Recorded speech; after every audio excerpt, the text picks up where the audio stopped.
Hello aspirants, स्वागत है आप सभी का स्पीडर शॉर्ट हैंड क्लासेज के इस यूट्यूब प्लेटफॉर्म में। दोस्तों, रेडी हो जाएगा डिक्टेशन लिखने के लिए 5 सेकंड में।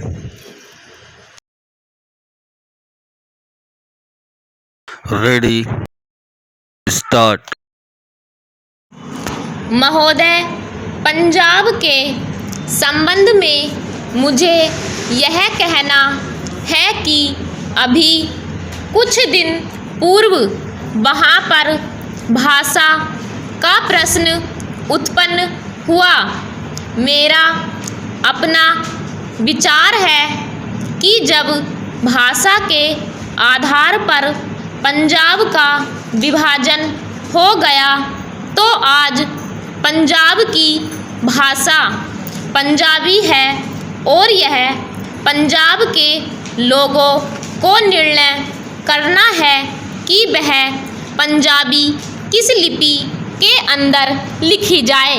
लेकिन एक बात मैं पंजाब की सरकार से आपके माध्यम से निवेदन करना चाहता हूँ कि आज जब पंजाब के अंदर 45% लोग इस प्रकार के हैं जो यह कहते हैं कि हमारी अपनी मातृभाषा हिंदी है, तो पंजाब की सरकार को अल्पसंख्यकों की भाषा को संरक्षण देने के नाम पर दूसरी भाषा के रूप में हिंदी को मानने में किसी प्रकार की कोई आपत्ति नहीं होनी चाहिए।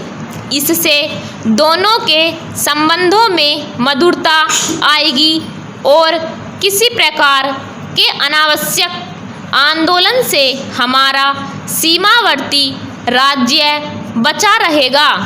जहाँ तक लिपि का संबंध है, लिपि के संबंध में मैं बलपूर्वक किसी लिपि को समाप्त करने के पक्ष में नहीं हूँ। मेरा विचार रहा है कि देश में अपनी लिपियों को सुरक्षित रखते हुए अगर प्रादेशिक भाषाएं किसी एक सामान्य लिपि को वैकल्पिक लिपि के रूप में स्वीकार कर लें तो देश की अनेक भाषाओं के निकट आने में बहुत बड़ी सहायता मिल सकेगी।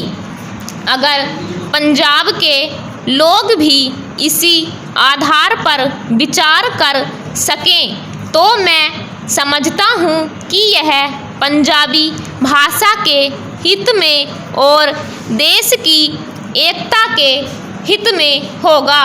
चेंज। अंतिम बात जिसको कहकर मैं अपना भाषण समाप्त करना चाहता हूँ वह है प्रश्न जो आज पंजाब और हरियाणा में तनाव का कारण बना हुआ है, और वह है चंडीगढ़ का प्रश्न। सभापति जी, आपने देखा होगा कि कल इस प्रश्न को लेकर यहाँ एक गर्मागर्मी का वातावरण भी उत्पन्न हुआ।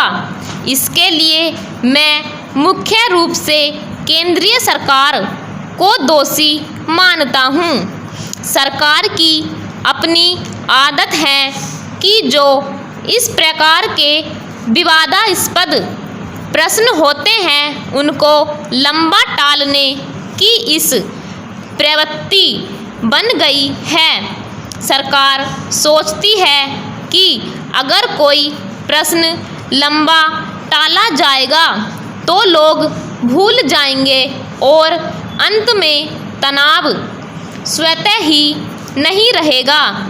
इतिहास इस बात का साक्षी है कि जिस जिस प्रश्न को सरकार ने टालना चाहा, चाहे मैसूर महाराष्ट्र का सीमा विवाद का प्रश्न हो, गोदावरी या कृष्णा के जल का झगड़ा हो, राम। चेंज।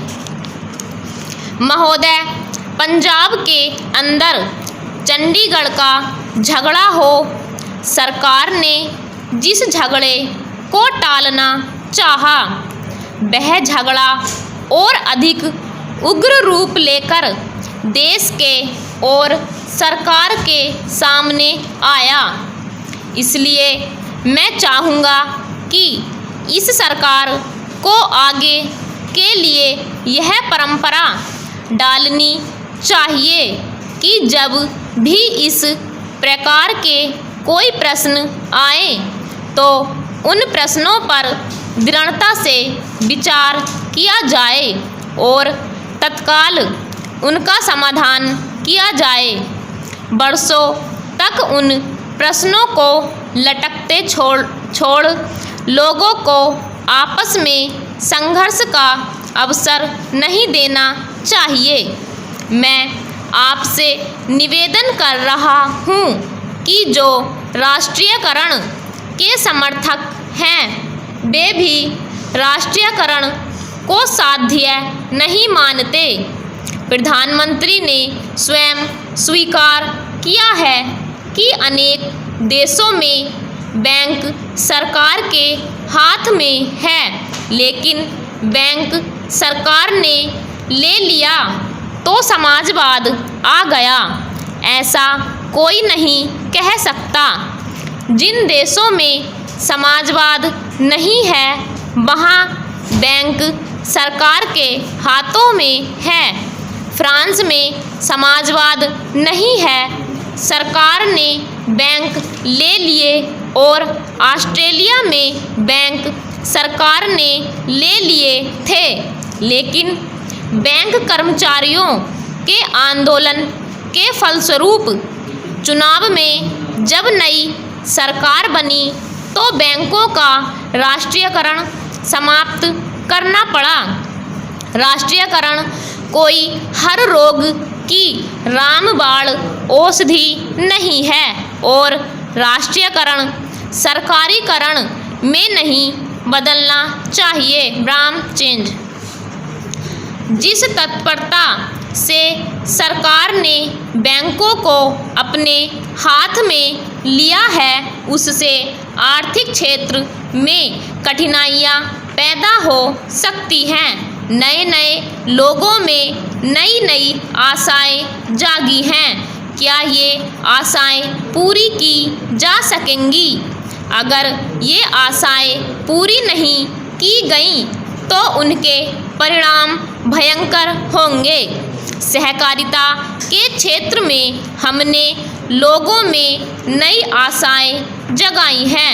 हमारा तंत्र उसको पूरा कर पा रहा है। समाजवाद मात्र इरादा नहीं है। इरादे अच्छे हो सकते हैं, नेक हो सकते हैं, लेकिन जिस मशीनरी के द्वारा, जिस तंत्र के द्वारा वह इरादे व्यवहार में लाने हैं, अगर वह मशीनरी भ्रष्ट है, अगर वह तंत्र अक्षम है, अगर जनता के प्रति उनके हृदय में सहानुभूति नहीं है तो फिर राष्ट्रीयकरण भी सहकारिता की तरह से एक बदनाम चीज़ हो जाएगी। सरकार बहुत से कारखाने चला रही है, कुछ अच्छे चल रहे हैं, कुछ बुरे चल रहे हैं, लेकिन कारखाने चलाने के लिए, सरकारी संस्थाएं चलाने के लिए जैसे आदमी हमें चाहिए वैसे आदमी तैयार करने का हमने प्रयत्न नहीं किया है। सार्वजनिक उद्योगों को सफल करना सरल नहीं होता। अध्यक्ष महोदय, आज जो किसान है गन्ना पैदा करता है वह परेशान है कि क्या होगा, हमारा यह व्यापार रहेगा या नहीं रहेगा, उसका यह व्यापार चलेगा या नहीं चलेगा। एक तरफ तो यह कहा जाता है कि किसानों को गन्ने की ज़्यादा कीमत मिले, हम किसानों की सहायता करना चाहते हैं और किसानों से हम यह आशा करते हैं कि वे अधिक पैदा करें, लेकिन दूसरी तरफ किसानों को जो मिलने वाली चीज़ है उन पर नए कर लगाए जाते हैं। Bram stop.